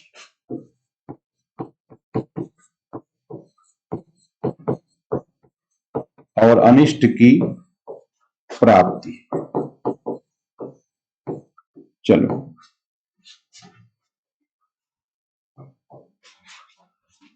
इष्ट का नाश और अनिष्ट की प्राप्ति। इष्ट क्या है? जिसे हम पसंद करते हैं वो इष्ट है, और जिसे हम पसंद नहीं करते, हमारे निगेटिव में है, वो अनिष्ट है। तो ये विश्वनाथ का कहना था कि करुण रस का स्थायी भाव शोक है और इसका प्रमुख तत्व है इष्ट का नाश और अनिष्ट की प्राप्ति। एक ये वाक्य हो गया। अनिष्ट का मतलब क्या क्या, देखो इन्हीं के आधार पर बता रहे हैं। अनिष्ट का मतलब क्या हुआ? पराधीनता। अगर किसी के पैर में आप जंजीर बांध दो तो क्या खुश रहेगा? नहीं, वो परेशान रहेगा। पराधीनता। और निर्धनता, कोई गरीब हो जाए, निर्धनता। भूकंप आ जाए, ऐसे कुछ भी और जोड़ सकते हैं, तब मैंने नोट किया है। अनावृष्टि, सूखा पड़ जाए, अनावृष्टि, ऐसे करके। ये चीजें अक्सर आप लोग कोई बताता नहीं है और इसको आप समझते हैं सिलेबस के बाहर है, ऐसा मान करके आप जो है नहीं पढ़ते हैं। लेकिन इसको जानो, हम भी कुछ समझ करके ही बता रहे हैं, क्योंकि जो काव्य शास्त्र की किताबें हैं वही ये सब चीजें हैं। परीक्षा में कभी कभी आ जाता है तो आप लोग कहते पता नहीं कहां से आ गया। तो ऐसे है। अच्छा, अब चूंकि जितनी बातें बताई गई पहले वे नाटकों को लेकर के बताई गई हैं, लेकिन क्या जरूरी है, क्या जरूरी है कि भाई नाटकों को लेकर के बताया जाए? नहीं। नाटकों का प्रधान रस क्या है ना, विप्लम श्रृंगार माना जाता है, वियोग, करुण नहीं है। देखो उसका लक्ष्य क्या होता है, नाटक का आनंद प्रदान करना। तो ज्यादातर ये स्थिति वियोग श्रृंगार की तो हो सकती है, करुण की नहीं। तो फिलहाल ये सब हो गया। और इसमें हम क्या बात कर सकते हैं आपको?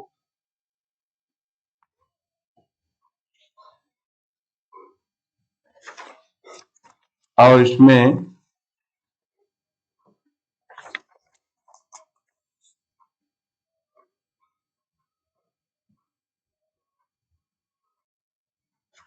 एक दो तथ्य नोट कर लीजिए, ये करुण से संबंधित बातें पूरी हो जाएंगी। ठीक है।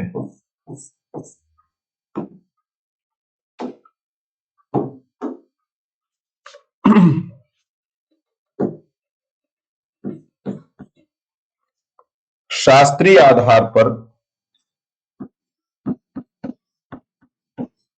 शास्त्रीय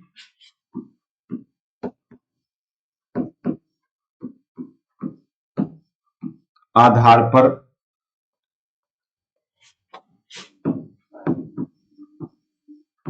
नाटक का अंगिरस, अंगिरस माने होता है जो रस उसका अंग हो, अंगिरस।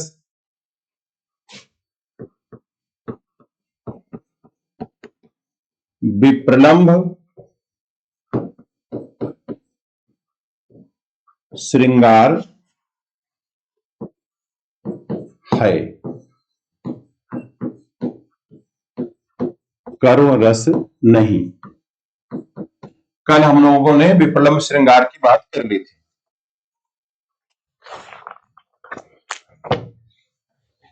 जब हम लोग ऑफलाइन पढ़ाई करेंगे ढेर सारा सवाल लेकर के सामने आइएगा। देखो जवाब भी नंदू जी को जवाब मिल गया है, नंदू जी वहां से देख सकते हैं जवाब। ठीक, तो ये हुआ। अच्छा, जब ये बात हुई नाटक की तो खास करके हम लोग बात कर रहे थे उत्तर रामचरितम का, उत्तर रामचरितम। तो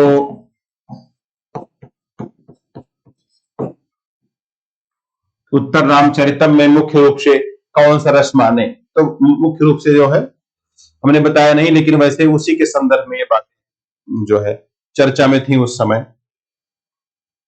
तो करुण रस को ही एक मूल रस नहीं माना जाना चाहिए, क्योंकि इसकी स्वीकृति में खूब खींचतान करनी पड़ सकती है। ये तो विवाद था करुण रस वाला। बाकी आप लोगों ने तो पढ़ाई कर ही ली है। ठीक है,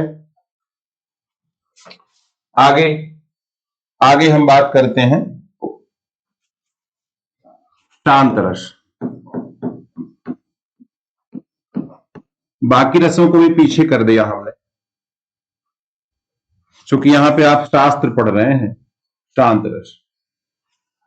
ये दुनिया ये महफिल मेरे काम की नहीं।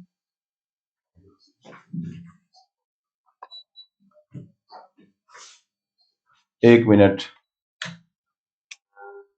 ये दुनिया ये महफिल मेरे काम की नहीं। जब वैराग्य की भावना आवे, स्थायी भावना, स्थायी भाव है इसका शम अथवा निर्वेद। इसमें शुरू शुरू में, चलो पहले हम साधारण बातें तो बता देते हैं। जैसे आपको स्थायी भाव,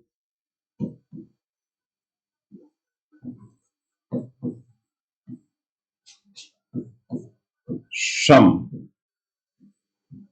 और निर्वेद। निर्वेद शब्द का नाम क्यों रखा गया? निर्वेद शब्द का नाम क्यों रखा गया? ठीक, देखो, वेद शब्द बना है विद धातु से। विद धातु, विद माने होता है जानना। तो वेद माने क्या हुआ? जानने योग्य वस्तु। जानने योग्य वस्तु, ठीक है। नवरस है, हाँ नवरस है। देखो, अब आपने सही सवाल किया। जो पढ़ाया जा रहा है उसी से जुड़ा सवाल करेंगे तो कोई दिक्कत नहीं। तो नवरस है। अच्छा, शम या निर्वेद? अब जो जानने योग्य वस्तु वेद, निर्वेद। ये दुनिया ये महफिल मेरे काम की नहीं, ये दुनिया पित्तल दी बोले टन टन, सुना होगा गाना आप लोगों ने। तो शम यानी शांति, शमन, और निर्वेद कुछ जानने योग्य नहीं है। तो क्या होता है? वैराग्य की भावना आने पर शांत रस का स्फुरण होता है।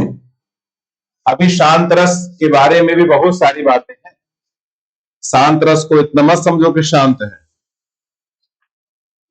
शांत रस जो है, इसके बारे में बहुत सारी बातें भी बतानी है आपको। ज्यादा होगा तो फिर हमको आपको कल ही बताएंगे। इसमें एक दो बातें हम नोट किए हैं आपको बताने के लिए। देखो, जब आप पढ़ें तो कभी भी गलत तथ्य न पढ़ें। तथ्य हमेशा सही रहे, व्याख्या आप सरल तरीके से आराम से कर सकते हैं। रस,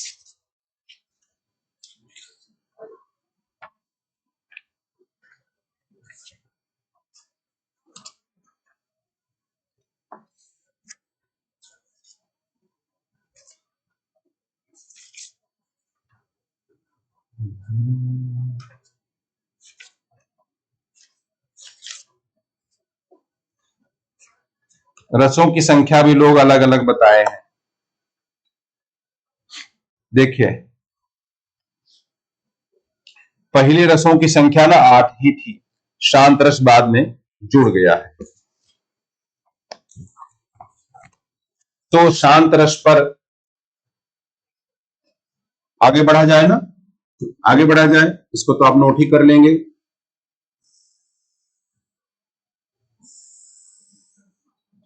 इसको आप नोट ही कर लेंगे, आगे आते हैं।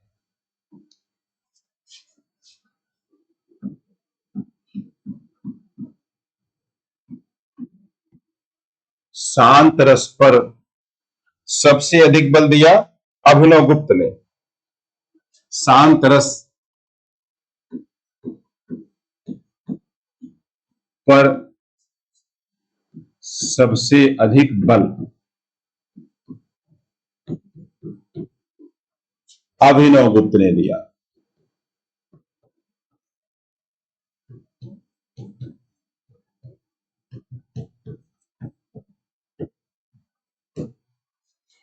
अभिनव गुप्त की एक किताब है अभिनव भारती। अभिनव भारती।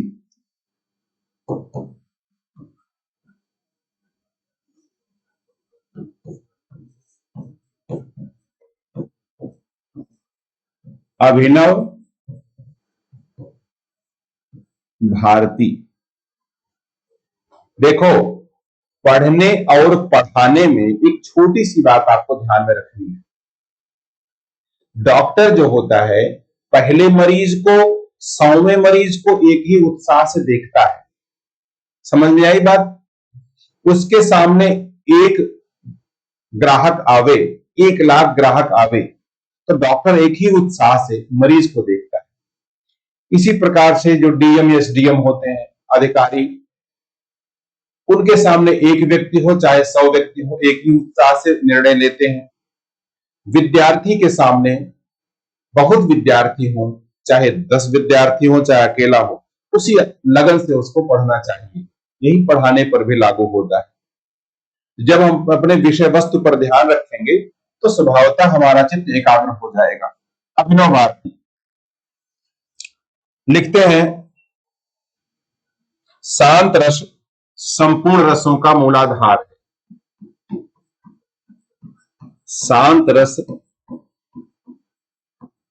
संपूर्ण रसों का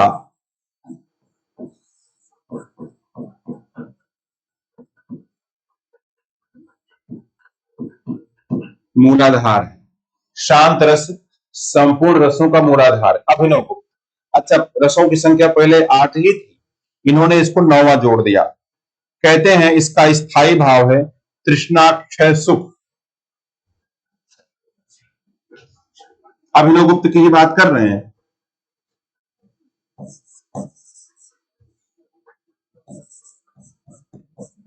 शांत रस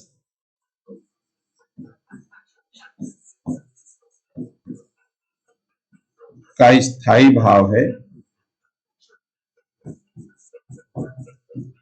तृष्णा क्षय सुख। अभिनव गुप्त।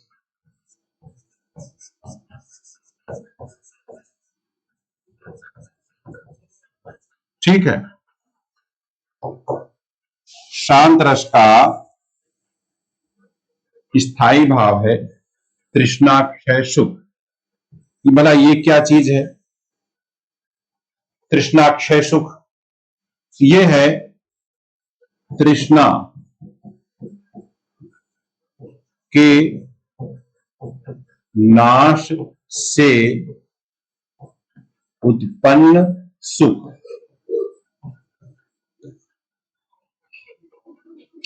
जब अंगुलिमाल से भगवान बुद्ध की मुलाकात हुई तो पहले तो अंगुलिमाल ने बड़ा टें टें किया, रुक, खड़ा हो जा, ठहर जा। भगवान बुद्ध मिले, रुक गए। मैं तो ठहर गया, तू कब ठहरेगा? परेशान हो गया वो, कहा कि क्या कहना चाहता है। अंत में समझा ही दिए। जब उसके मन की वो तृष्णा थी, जलन थी, वो खत्म हो गई। अब जो आनंद प्राप्त हुआ ना, उनका शिष्य ही बन गया। तो तृष्णा तुन गई मेरे मन से। शांत रस सभी रसों का मूलाधार है, ये अभिनव गुप्त ने कहा। तो श्रृंगार करुण की बात हुई, अब शांत की बात चल रही है। आगे देखो, शांत रस का स्थायी भाव निर्वेद या निवृत्ति को कहा जाता है। निवृत्ति को भक्त आचार्यों ने शांति भक्ति रस की परिकल्पना की है, उन्होंने स्वीकार भी किया है। स्थायी भाव है शांत भक्तिरत, लेकिन कोई इसमें विरोध नहीं है। तो कहते हैं कि यह मोक्ष का संपादक है, वैराग्य चित्त शुद्धि आदि विभावों के द्वारा संपन्न होता है। आप इसको इसी में नोट करते जाओ, बढ़ाते जाओ। ठीक है, चलो।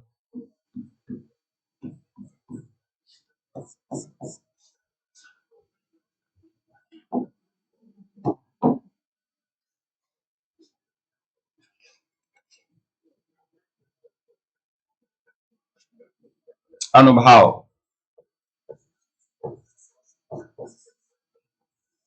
अनुभाव कौन कौन इसके हैं? अनुभाव यम नियम, यम, अरे साधना भजन की बात कर रहे हैं।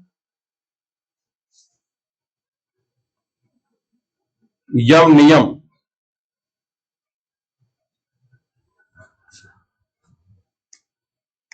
अध्यात्म ध्यान, ध्यान, धारणा, समाधि,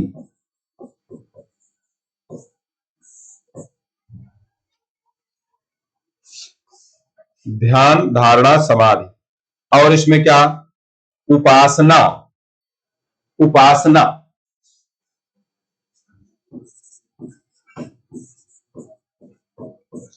और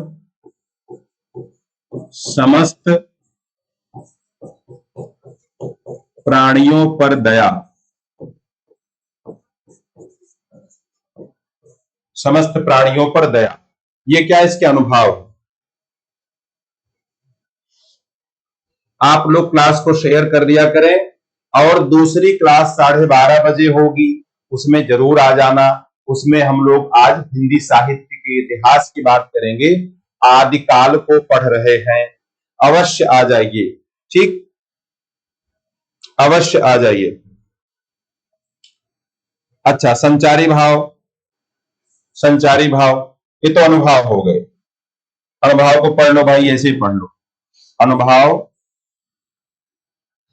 यम नियम, ध्यान, धारणा, समाधि, उपासना, समस्त प्राणियों पर दया। अब आते हैं संचारी भाव। संचारी भाव,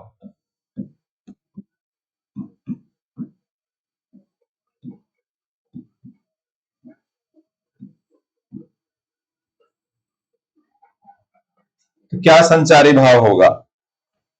संचारी भाव होगा निर्वेद, ये दुनिया ये महफिल मेरे काम की नहीं, निर्वेद। स्थाई भाव तो है निवृत्ति, पता लगा कुछ अच्छा नहीं लग रहा, अच्छा वैसे भी नहीं लगता, ऐसे भी नहीं लगता, निर्वेद, निवृत्ति, स्मृति,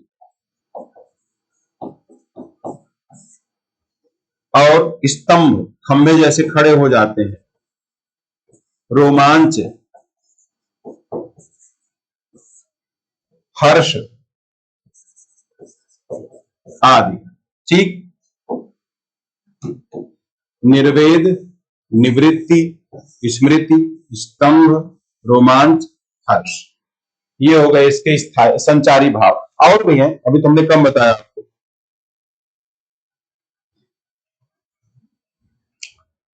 तो अभिनव गुप्त ने बता ही दिया, तो इसी से संस्कृत में लिखा इन्होंने अभिनव गुप्त जी ने, भावा विकारारत्याव्याः शांतस्तु प्रकृतिर्मतः विकारः प्रकृतेर्जातः पुनस्तत्तैव लीयते स्वं स्वं निमित्त सामासाद्य शांताद भावः प्रवर्तते पुनर्निर्मित पुनर्निमित्तापाये च शांत एवोपलीयते। शांत रस मूल प्रकृति है, शांत इसकी मूल प्रकृति है, स्वभाव है। रत्यादि मूल प्रकृति के विकार है, यानी शांति के विकार है। विकार उसी मूल प्रकृति से उत्पन्न होते हैं, उसी में लीन होते हैं। तो जैसे भवभूत ने कहा कि सभी उससे उत्पन्न होते हैं, ऐसे शांत से इन्होंने कहा शांत रस को। तो ऐसे आपको एग्जाम्पल बताते हैं। एग्जाम्पल, एक बढ़िया एग्जाम्पल देखो, बढ़िया एग्जाम्पल आपको दिखाते हैं। शांत रस, बढ़िया एग्जाम्पल मेरे पास आ गया। एक सेकंड रुक जाओ, एग्जाम्पल तो आपको हम बोर्ड पर दिखा देते हैं।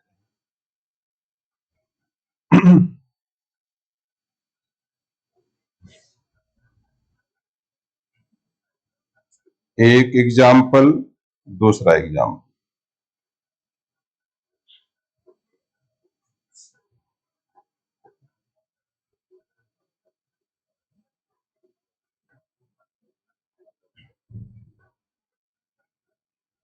सब नोट कर लेना।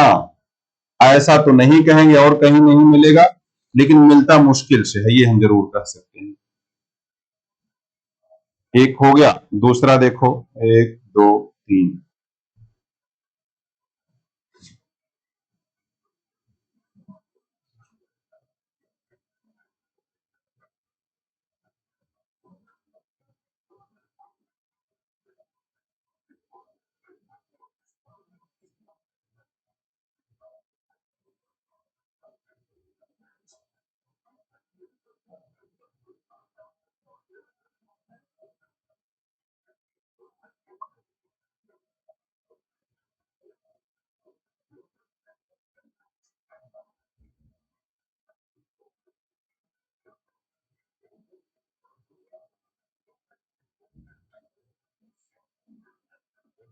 चलिए आ गए हम।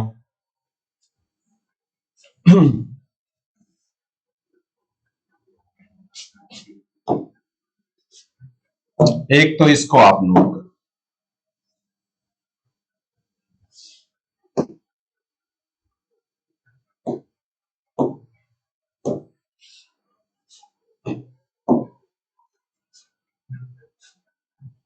ये आ जाएगा, हाँ आ जाएगा। मन पछतई है अवसर बीते। ठीक, मन पछतई है अवसर बीते। यहां पे क्या है? वैराग्य नहीं है, कुछ अच्छा नहीं लग रहा। देखो, मन पछतई है अवसर बीते, जब समय निकल गया बहुत पछताएंगे, बहुत पछताएंगे। दुर्लभ दे पाई हरिपद पछ, ये शरीर मुश्किल से मिलता है। दुर्लभ, अलभ्य नहीं है, मिला तो कह रहे हैं। दुर्लभ देह पाई हरिपद भजु, भगवान के चरणों का भजन करो।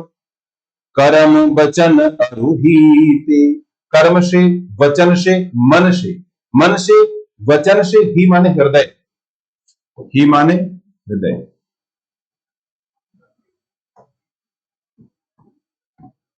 कर्म से, वचन से और हृदय से क्या करें? भगवान का भजन करें।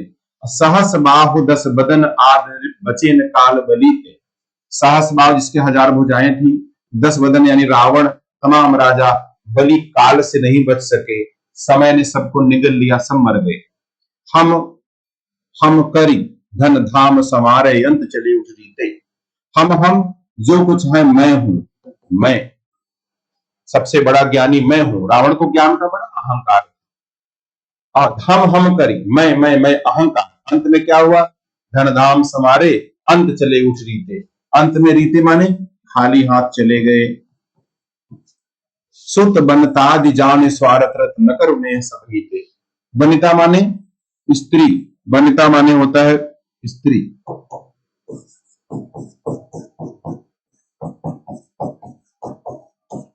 सुत बनितादि, पुत्र और स्त्री सबको स्वार्थ समझ करके क्या करो? न करो नेह, सबसे नेह यानी प्रेम मत करो। अंत ही तुम ही तजेंगे पामर, ए पामर सब तुझे अंत में तज देंगे। और तू न तजय अबहीते, इसलिए तुम अभी से इनके प्रति अटैचमेंट को छोड़ दे। अब नाथ अनुराग जाग जुड़ त्याग दुराशा जीते, बुझे न काम अग्नि तुलसी कहूं विषय भोग बहुगीते। जैसे आग में घी डालो, आग बुझती नहीं, उसी प्रकार से कितनी भी विषय काम माने विषयों को भोगो, काम समाप्त नहीं होता। यहां पे क्या है? निवृत्ति है, निवृत्ति। ठीक है।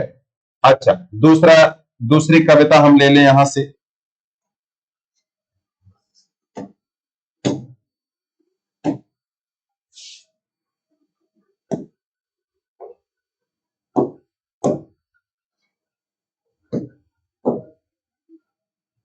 दूसरी कविता यहां आ गई।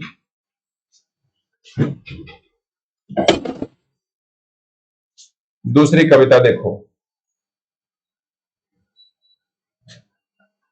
झूठे सत्य जाहि बिन जाने, जिमि भुजंग बिन रज पहचाने। देखो, झूठे सत्य जाहि बिन जाने। देखो, जब तक सच्चाई हम नहीं जानते तब तक हम लिप्त रहते हैं। गलत आदमी को सही समझ लेंगे, सही को गलत समझ लेंगे। अब जिमि भुजंग बिनु रज पहचाने, भुजंग माने सांप और रज माने रस्सी।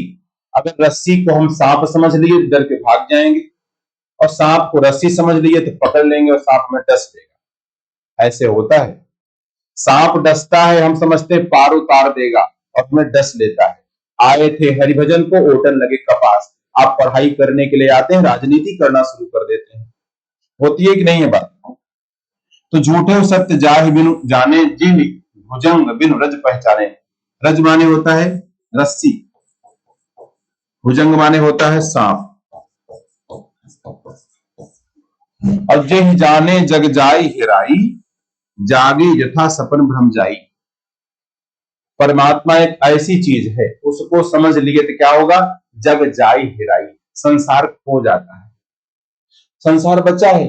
बाबा जी शेयर मार्केट में पैसा लगा रहे हैं, यानी अभी जान नहीं पाए। जागे यथा सपन भ्रम जाई, जैसे आदमी सो रहा है, सपना देख रहा, आंख खुली, सपना चला गया। तो स्वप्न में कभी नहीं पता लगता हम स्वप्न में हैं, हमको लगता है सही है। तो बंदम बाल रूप सोई रामू, सब सिद्ध सुलभ जपत जिस नामू। कहते हैं भगवान राम के बाल स्वरूप तक की मैं वंदना करता हूं, सबविध सुलभ जपत जिस जिस नाम, जिनके नाम को स्मरण करने से, जपने से सब कुछ, सारी सिद्धियां, सिद्धि माने सिद्धियां सुलभ हैं। यहाँ पर तृष्णाक्षय सुख मूलक शांति रस का चित्रण किया गया है। भाई तृष्णा को दूर करो। तो मिला जुला कर ये बात हो गई, समझ में आ गया, समझ में आ गया होगा।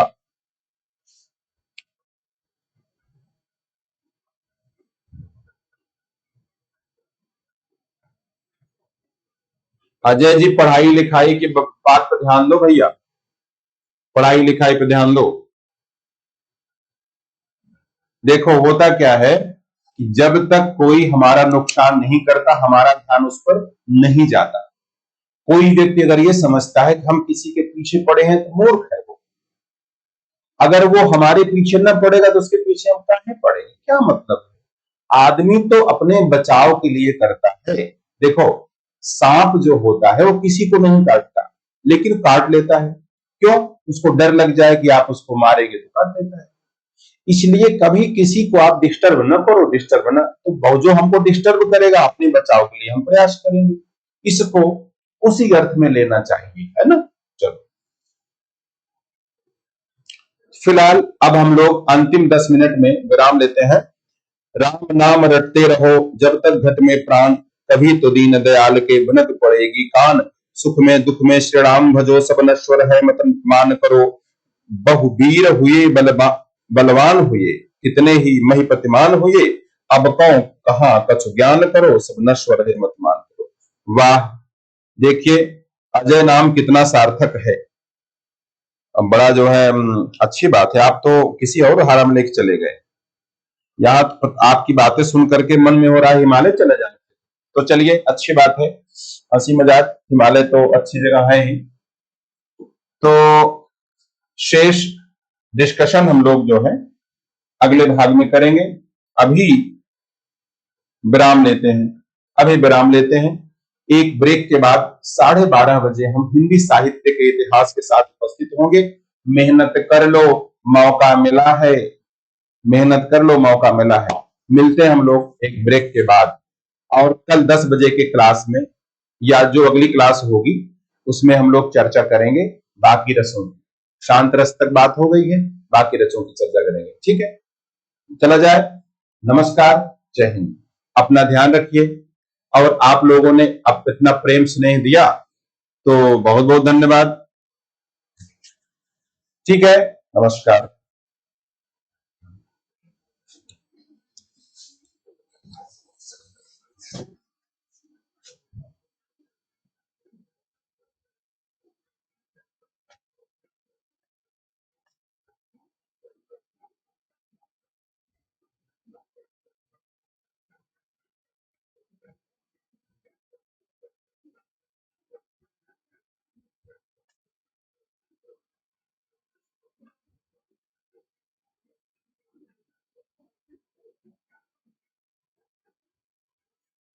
चलिए हिमालय में कोचिंग खोल लिया जाएगा, चिंता मत करिए। वहां भी यूनिवर्सिटी बना दिया जाएगा साधु महात्मा के लिए। चलो